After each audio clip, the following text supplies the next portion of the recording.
Hello, I'm Leo Page at MarineMax in downtown Fort Walton Beach, Florida, and today I'm going to show you aboard our 2014 Sea Ray 240 Sundeck Outboard. First thing you'll notice is the beautiful black hull side color, nice high sides for our choppy bays.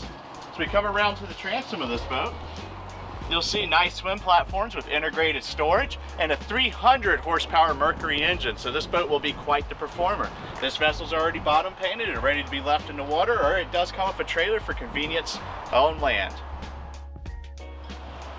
On the interior of this vessel, you see we have a nice wraparound seating in the cockpit, lots of integrated storage pockets with cup holders, all stainless steel hardware, reversible passenger seat, nice large nice large head compartment, ergonomically laid out helm with nice stainless steel bezel gauges, flip up bolster on the helm seat.